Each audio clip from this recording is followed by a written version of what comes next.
The sun was barely rising over the English Channel. Clouds hung low, soft and pale like ghosts of the night before. In the distance, a single Spitfire roared to life. Its pilot, Flight Lieutenant James Albright, 25 years old, calm eyes, steady hands, a heart that had already seen too much war. He climbed into the cockpit, his gloves trembling slightly against the cold. Metal another mission, another morning that might be his last. The radio crackled. Enemy. Formation spotted. 8 bogies heading south. Albright's jaw tightened. 8 enemy planes, and only 1 Spitfire close enough to intercept. Command's voice came through. Again. Hold position, Albright. Wait for backup. But he didn't wait. He never did. He pushed the throttle forward. The Spitfire's Merlin engine screamed, wheels lifted off the runway, and within seconds, he was cutting through the grey skies like a silver arrow. The air was heavy that morning. Wind howled past his canopy. He scanned the horizon. Then he saw them 8. Dark shapes moving in formation. Messerschmitt. Bf 109s. Hunters of the Luftwaffe. Predators built for one purpose: domination of the skies. They hadn't seen him yet. He had the element of surprise, and one simple thought burned in his mind. If I can buy the others time, it'll be worth it. He rolled the Spitfire onto its side and dove. The sun flashed. Across his wings he fired.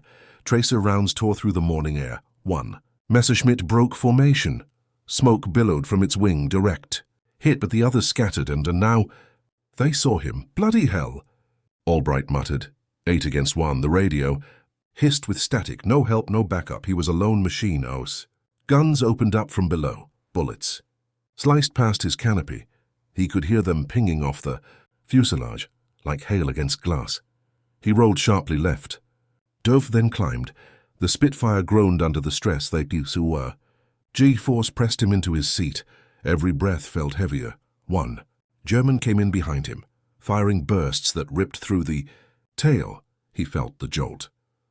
Warning. Lights flickered on the control panel, but he didn't flinch. He pulled hard on the stick. The Spitfire flipped upside down. The enemy overshot. Albright swung around and fired. The Bf 109 exploded in a bloom of fire and smoke. 2 down, 6 to go. He leveled out. Panting, sweat dripped down his neck. Smoke filled the cockpit. Fuel gauge on half ammunition, running low. Then he heard it. The faint hum of engines. They were coming back for him. 6 black shapes, slicing through the clouds like vultures. He was a single, heartbeat in the middle of a storm. But Albright didn't retreat. He couldn't, not with his country below. Him, not with his friends depending on him to hold the line. He pushed the throttle again. The Spitfire's engine roared, defiant, angry, alive. The dogfight became chaos. Metal screamed through the sky. Trails of smoke crisscrossed like scars on heaven's skin. He dove through cloud cover, vanished, then reappeared below the formation. Caught. One off guard, fired. Bullets ripped across the enemy's fuselage. Explosion. The 3rd German fell. Now they were furious. They swarmed like hornets. Albright could almost see their faces through the glass, the fury in their eyes. Rounds tore through his right. Wing pieces flew off like shards of glass. The Spitfire shook. Violently he gritted his teeth. A come on, girl. Hold together. He banked hard right, pulling them into a loop. The Germans followed, but he'd been fighting since Dunkirk. He knew the sky better than anyone. He let them chase him straight into the sun. The glare blinded them for a split second. It was enough. He flipped the Spitfire around and fired. Another German down. The 4th half.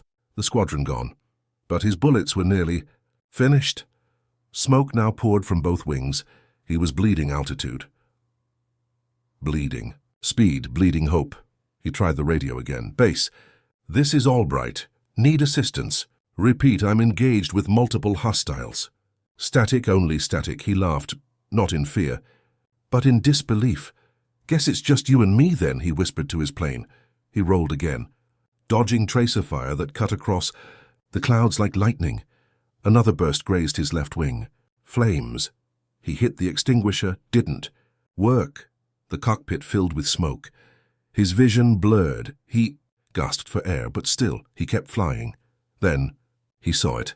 A German ace closing in from above, perfect. Aim, perfect distance. Albright waited, heart pounding. 2, now! He yanked the stick, barrel rolled, and fired everything he had left. The last bullets from his Browning machine gun screamed into the sky and connected. The Messerschmitt exploded. Mid-air shrapnel rained down.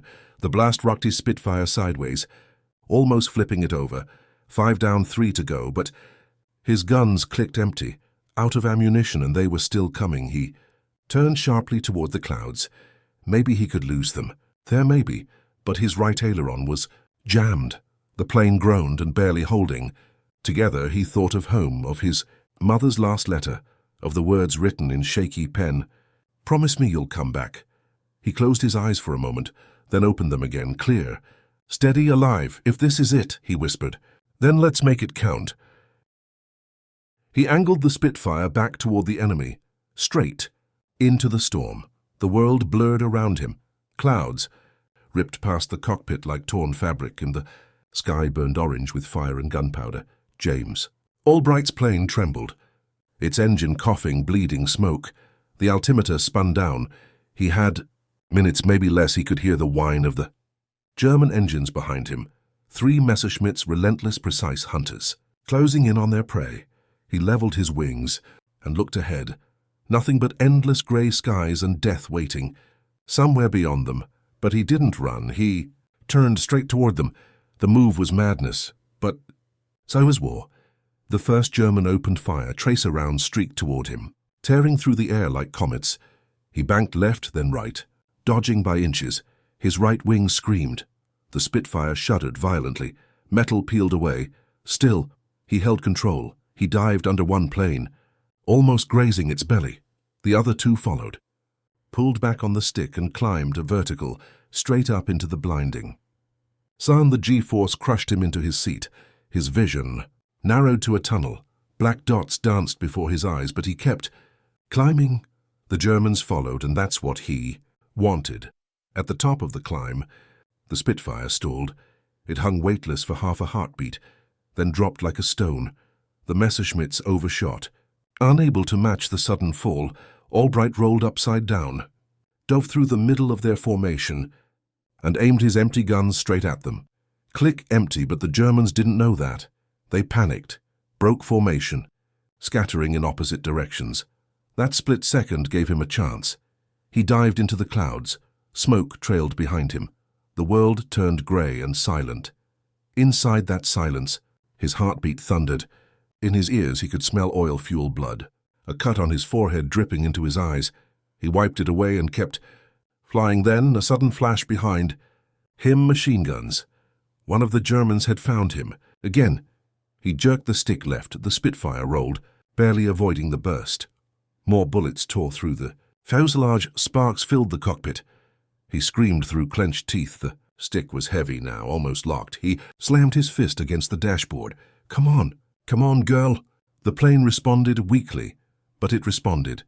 He had an idea, a desperate one. He dropped altitude fast, skimming just above the treetops. The Messerschmitt followed, chasing, firing, hungry for the kill. He pulled up at the last second. The German didn't. The enemy clipped a tree and exploded into fire. The blast rocked Albright's plane. Shrapnel tore through his wing. He barely held control. 2 left, but his own plane was breaking apart. The controls rattled. Oil pressure 0, fuel critical. He looked to his left, flames licking the edge of the wing. To his right, empty. Sky, no one coming, no one listening. He was dying in silence. He climbed higher again into the clouds. The world below disappeared. It was quiet up there, peaceful. For a moment, he forgot the war.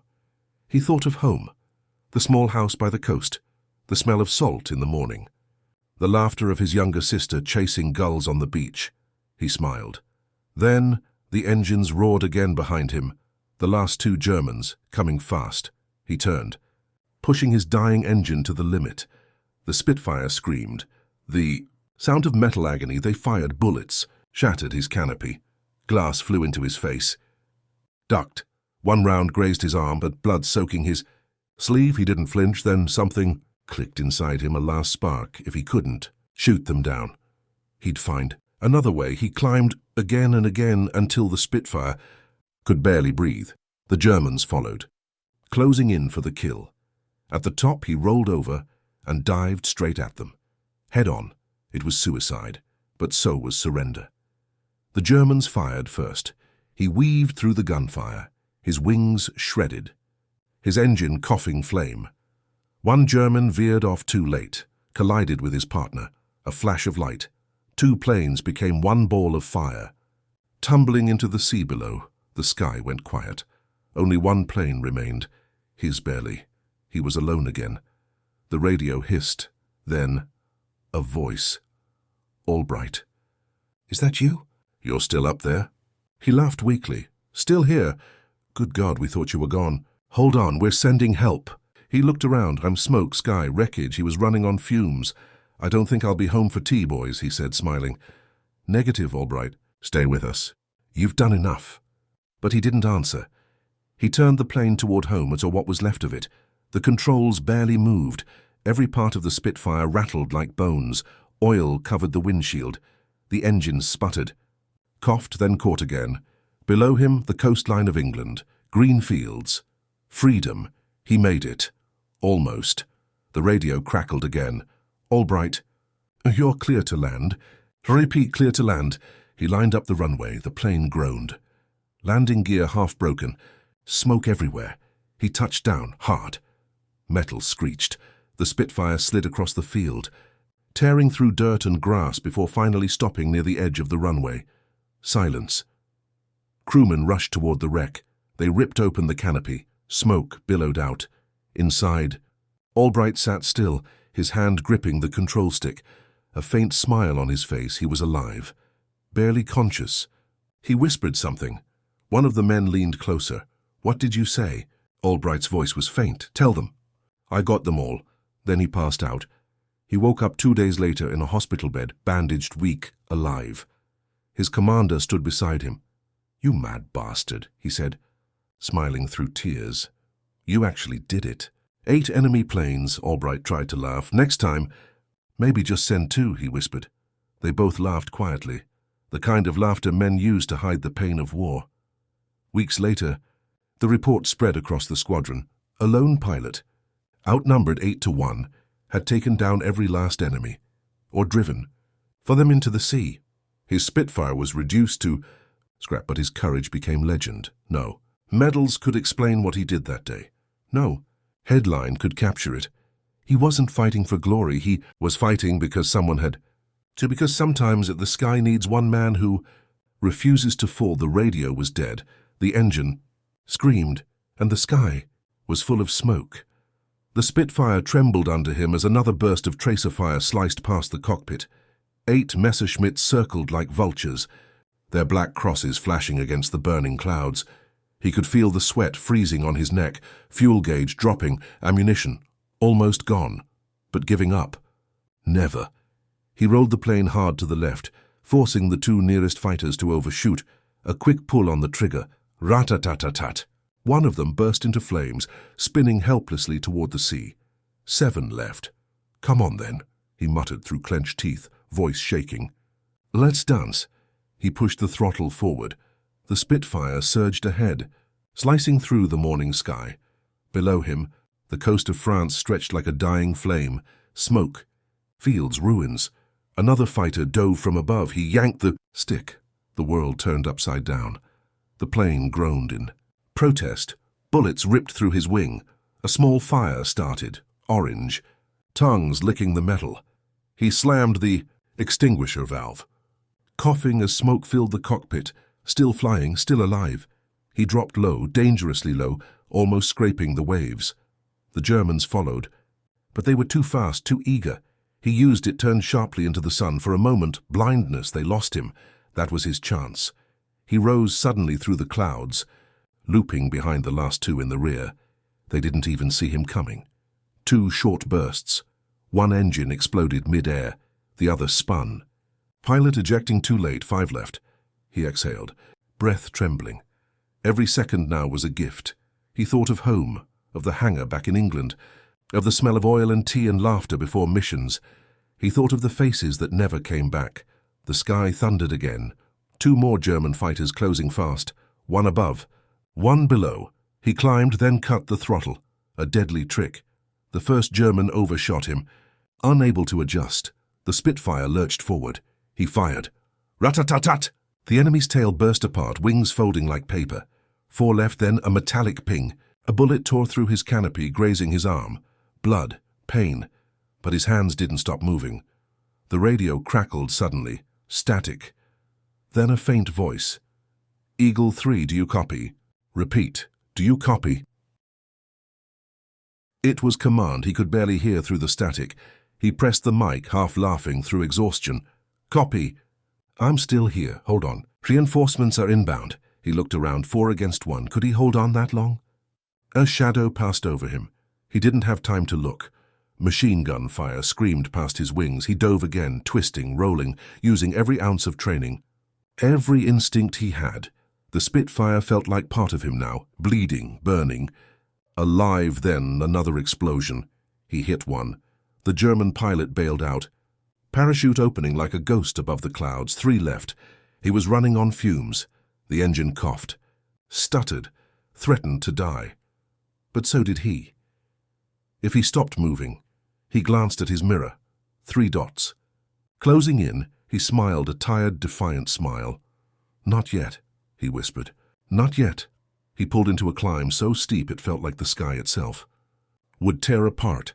Black dots danced at the edge of his vision. The G-force crushed his chest. The Spitfire's frame moaned, but it held. The Germans followed. That was their mistake. He flipped over at the top. Inverted. Dove straight through their formation. Bullets zipped past like sparks from hell. One German collided with another. An explosion ripped through the sky. 1 left. He could barely breathe now. The engine rattled like a dying heart. His arm was bleeding badly. Fingers slick with sweat and blood. The last Messerschmitt circled him, slowly, like a predator studying its prey. They both knew. One of them wasn't coming back. He gripped the stick. Tighter. Focused. Waited. The German fired first. He dodged barely in time. The airframe screaming in pain. He dived. Looped, then came up behind him, but his guns were empty. Click, click, nothing. The German pilot saw it. Closed in for the kill. He didn't flinch. He flew straight toward him. A deadly game of chicken. Closer, closer. The German hesitated. Pulled up too. Late. The wings clipped. Both planes spun out of control, falling toward the ocean below. Wind roared through the shattered cockpit. He ripped his harness. Loose. The world became a blur. He pulled the eject. Handle blackness. Cold, dark, endless. He hit the water hard. The impact knocked the breath out of him. Salt burned his eyes, his mouth, his wound. For a few seconds, nothing. Only the weight of the sea dragging him down. He kicked, clawed, fought to reach the surface. The life jacket barely held. His arm was numb, blood mixing with seawater. When he broke through, he gasped, choking on air and foam. The wreck of the Spitfire floated nearby, sinking nose first into the waves. Smoke hissed as it disappeared below. Silence, just the sound of the ocean. He looked around. No ships, no land, no horizon, only water and sky. He reached for his emergency flare. Empty. Lost during the ejection. He laughed. A broken, bitter laugh, then coughed hard, pain ripping through his chest. Come on. You made it this far. He forced himself to focus. The sun was dipping low, painting the waves red and gold. Somewhere, far off, an engine's faint hum echoed. He turned toward it, eyes straining. A small silhouette.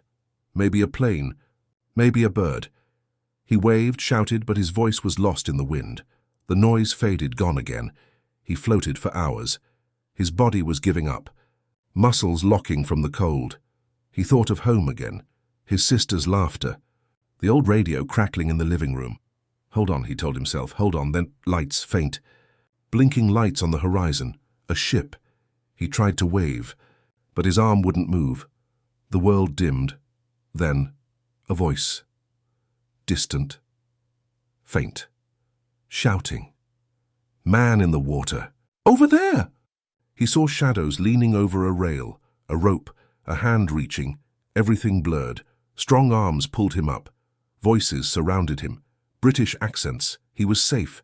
He passed out. When he woke, he was in a small cabin. Blankets, bandages, the steady hum of engines below. A nurse smiled down at him.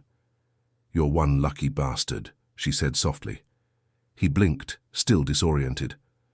Where am I?" "Royal Navy patrol ship.